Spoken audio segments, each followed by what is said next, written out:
Well, hello and welcome back. Today we're studying the philosophy of George Wilhelm Friedrich Hegel. And Hegel is very, very influential in modern theology. For the last 200 years, he is kind of a grounding force for understanding theological thought. And so today we're going to look at his key concepts as a philosopher so that we can better understand his influence on modern theology. We'll see some persons that reject Hegel, some persons that try to defend Hegel, and in both cases, they're going to radically reshape our understanding of theology as they dialogue with him. So today we need to first understand Hegelian synthesis. What does Hegel mean when he talks about dialectic, and what does he mean when he talks about synthesis? Secondly, and very important for theology now, we'll need to discuss how God becomes in the process of history. God enters into the dialectic, and God is formed or is becoming or is being reconciled to himself or is learning, we could say, over the course of history along with his creation. And so that's going to be an important concept for Hegel. Thirdly, we're going to talk about how Hegel uses, as a philosopher, Christian symbols. Now, he thinks he's defending Christianity, or at least he says he's defending Christianity, but we'll see that these symbols are renamed, redefined, and reshaped in such a way that Christians are very nervous afterwards. Did Hegel really protect Christianity, or did he actually undermine the whole thing as he's writing his philosophy? That'll be an open question that we'll face a number of times over the next 200 years. So let's first try to understand Hegelian dialectic. Now, I think it's fairly easy to understand if we put in the right examples here. So let's just talk through it, and then we'll add some examples and see if we can make sense of this. Hegel suggests that all progress happens in terms of a thesis, antithesis, synthesis, or reconciliation there. In other words, one idea or one thing proceeds, and then its opposite is usually formed, and then there's a process of working out between the two, overcoming that opposition, and then something greater is formed as a result. Hegel says this is the way human civilization works, and it's the way that each individual kind of works. We'll see. So let's take just an example of you being a child. And in that thesis section there, let's think of you being a child, believing everything your parents said. When you were a child, you bought into everything that they taught you. You thought they were the coolest and the most intelligent people in the world. Move down to that antithesis section there. When you became a teenager, everything changed. Suddenly now, mom and dad were the dumbest, and they were the least capable people in the world. You didn't want to have anything to do with them. Any idea was bad simply because it was their idea. Then you grew up, and you went away to college, and you got a job, and you begin to realize that some of their ideas were good, some of them just didn't work for your life. And so you became an individual for yourself in a way that both took ideas and rejected some of those ideas, and so you became a higher synthesis. Now, if that progression is to continue, then it would go through another process of antithesis and synthesis. Hegel says that's the way growth and development happens. Let's try this out in the thought of one of Hegel's famous students, who was Karl Marx. This is Karl Marx, and Karl Marx adopts Hegel's dialectic, and he applies it to class struggle. So here in the thesis, he looks back to the feudal system. We have feudal lords who live in castles, and then we have the serfs and peasants who live and work on the land. And so there's a division of human beings. There's the upper class and there's the lower class. And then, over time, there was a synthesis in city life. Persons come together and they all live in the same city, and so that feudal system is kind of broken down. Now, in the city, there are groups that define themselves in special ways. We call these guilds. those worker classes that are defining themselves as expertise in a particular area. And the way Marx sees it, then, those living in the city and the guilds come together again in a higher synthesis in entrepreneurs, in people who, during the Industrial Revolution, when Marx lived, these people were developing big companies. They were working with trade. They were the key leaders. And then, apart from them, was formed the proletariat, that common workforce. And these entrepreneurs were making lots of money. The proletariat was starving. It was in abject poverty. Marx says then that the ideal system would be one in which the proletariat would rise up against the entrepreneurs. There would be class struggle, and ultimately communism would be formed, a classless society in which there would be equality of all persons. That was the way that Marx envisioned the dialectic working. Now let's go back to Hegel and let's apply this dialectic as Hegel does it to the development of religions.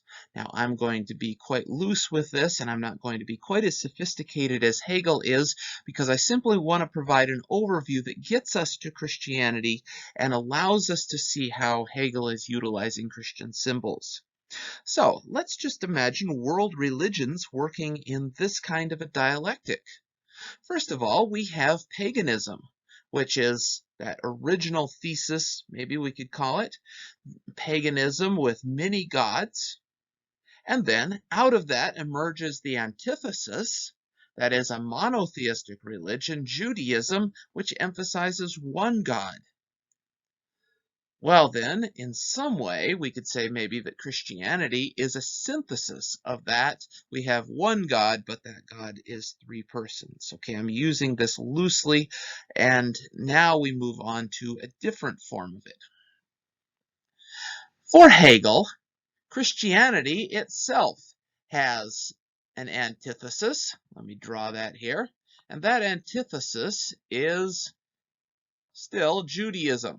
Judaism remains around, and Judaism infects Christianity. It stands as kind of an antithesis to it, in that Judaism is always the religion of authority. It's the religion of do's and don'ts. It's the religion of law.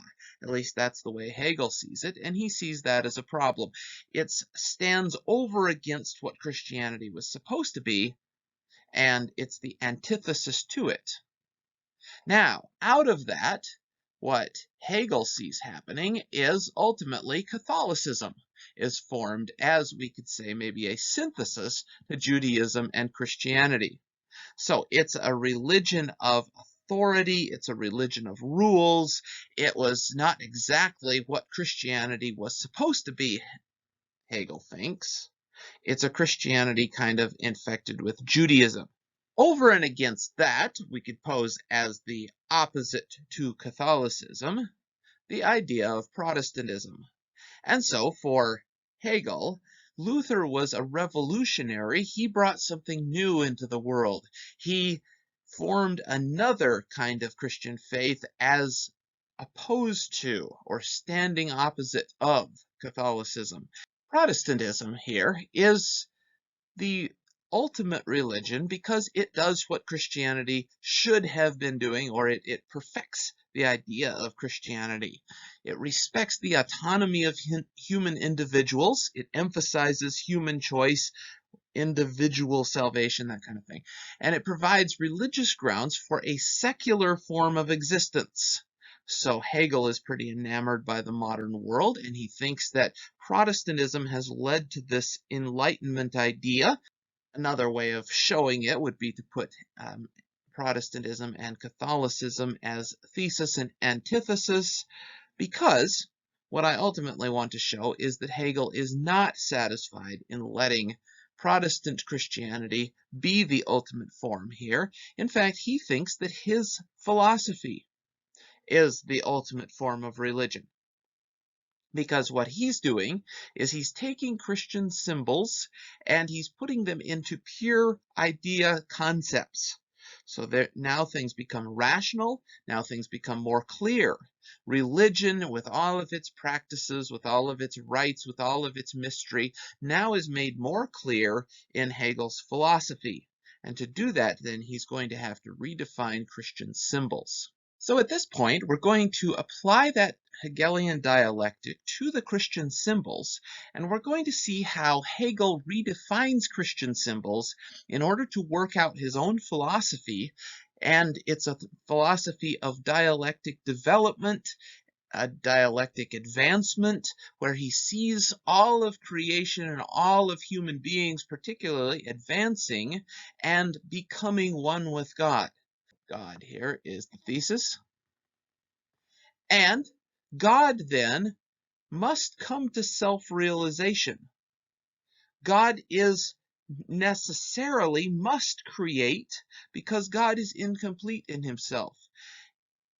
Hegel wants to take creation and God and subsume both of them into the idea of consciousness.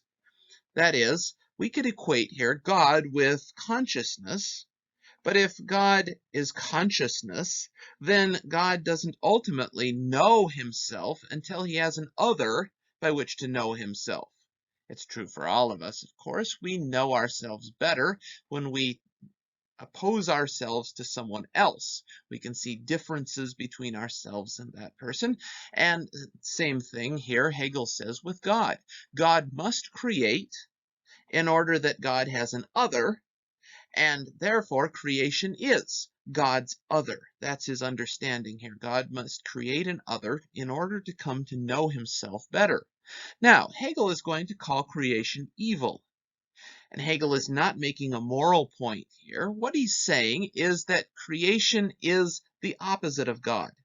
So if God is all goodness, then creation is God's opposite. That's not a bad thing, because God can know himself more fully by seeing his other. And so God is going to look at his other. He's going to be reconciled with his other in order that God can be fully God. So God is going to develop over time along with creation. Now, Hegel is excited to use the traditional Christian language of not only creation, but also the fall. For Hegel, though, he's going to redefine the term fall so that it's a very good thing. Okay, fall is not human pride and arrogance against God. Rather, the garden is a place of ignorance. Creation is young and naive. Creation must grow into its own as an other for God. And so, the fall is a very good thing. It's a very valid thing. It's a very necessary thing because human creatures need to become all that they can be. And so they must then move toward self-knowledge through that fall. Interestingly, then, the snake was right in the garden because he said if they would eat of the fruit, they would become divine. And, in a sense, it was necessary for them to eat of the fruit in order to become divine. Had they not eaten of that fruit, they would have remained in ignorance. And so it's a good thing that the fall happened. It moves humanity forward as its own species, as a self-reflective species that is an other to God. And this allows God then, through alienation with the human species, to overcome that alienation and in the process to become something greater as he knows himself more. That reconciliation, Hegel says, happens in Jesus Christ. Jesus Christ is a symbol of God being reconciled with creation. Now, all that sounds pretty good, but we'll question that in just a moment.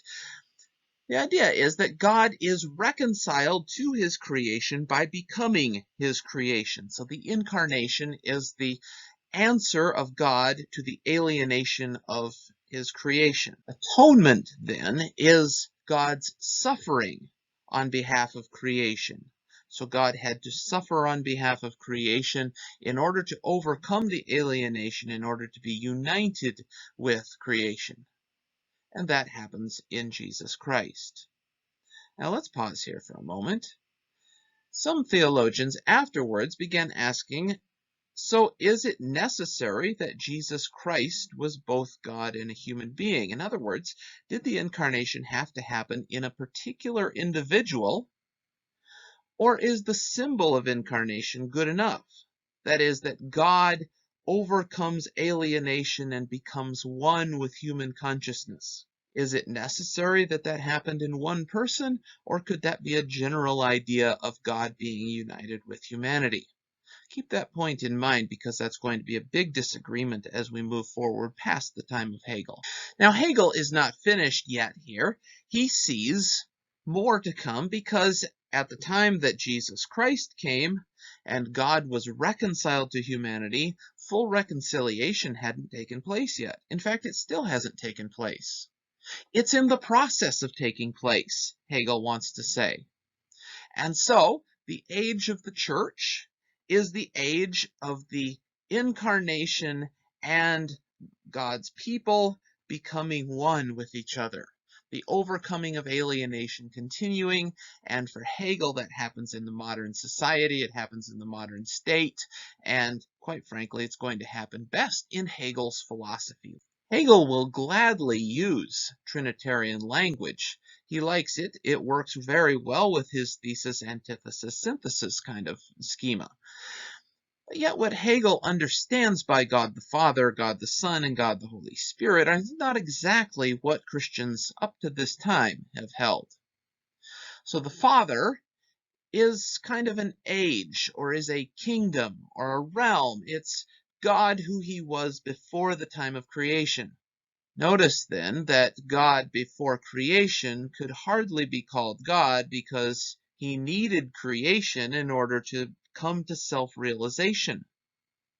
It was not as if God existed in himself fully and completely, as Christians have always said, but rather it's that there was consciousness before creation, but consciousness to be actualized needed creation in order for it to be realized. The realm of the Son is everything from the time of creation until the time of the atonement, where God is seeking to reconcile himself to alienated human beings, and he does that then ultimately through the symbol of Jesus Christ, overcoming alienation and becoming one with his other, which is creation. And then comes the age of the Spirit, in which that's being worked out internally so that alienation is in a further way overcome, and humanity is growing and developing and becoming more sophisticated and becoming greater. Now let's look at three important outcomes of Hegel's philosophy. First of all, it makes God dependent on the world. That is, God is becoming Trinity by creating an other, by being reconciled to that other, by working out that reconciliation in the other. We can talk of God as Father before all of that, God as Son from creation until atonement, and then God as Spirit in the reconciliation in the church, specifically Protestantism and specifically Hegel's philosophy. So God is very much dependent on the world rather than being independent of the world. That's a key shift. Secondly, it shows that God is becoming.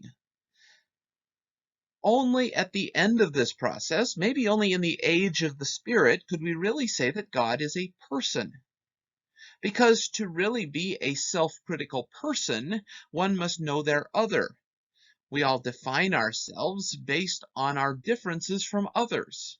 And so Hegel is saying God comes into his own self-knowledge, to his own personness, as we reach that final stage, the age of the Spirit.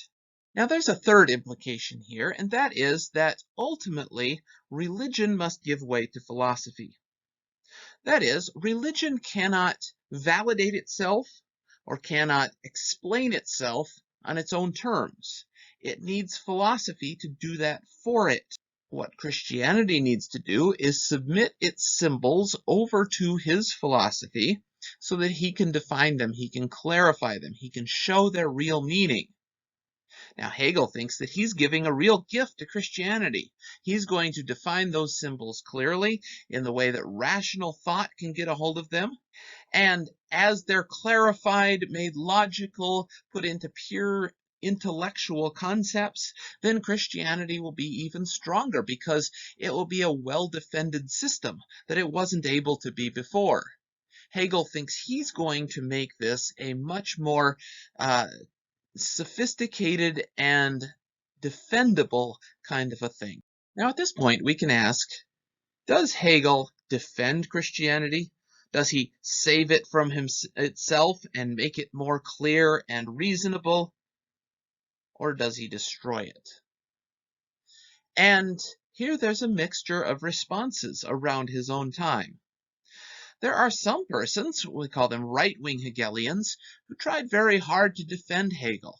They said Hegel has the right kind of philosophy for the modern age. In fact, he's a very good theologian. There's nothing in Hegel's thought that can't be reconciled with Orthodox Christian faith. And so they tried very hard to emphasize that all of the symbols that Hegel talks about, Hegel is talking about them in one way, but it's still compatible with Orthodox Christianity if we look at them a little bit differently. They were excited about Hegel's philosophy. They were excited about the way in which it made Christianity seem relevant to the modern world again. There was another group, though, that took Hegel's ideas and said, you know what, we don't actually need to talk about God if Hegel is right. Hegel, in fact, shows that God is irrelevant to the modern age. We call these persons the left-wing Hegelians. These are a group of atheists who were students of Hegel, and they said, sure enough, Hegel eliminates the need to talk about God. We have a philosophical system that can work just fine without Christianity in it at all. Ludwig Feuerbach, for example, one of the students of Hegel, says that ultimately, when human beings talk about God, they're talking about their ideal selves. That's what he learned from Hegel. That when human beings discuss God and the greatness of God, they're really discussing all of the things that they want to be, that they aspire to be, that they're moving toward in their best days. And Feuerbach says that's what religion is really all about. That's what Christianity is really all about. It's about allowing us to talk about ourselves in ideal terms. And then there was David Strauss. Strauss is one of those who would say Jesus Christ is a myth.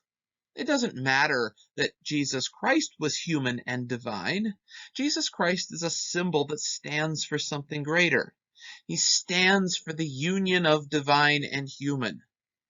He stands for human beings coming of age and being united with their own divinity, we might say. And so we could really get rid of Jesus Christ and we could still have the union of human and divine because Jesus Christ was just a symbol. He was a myth.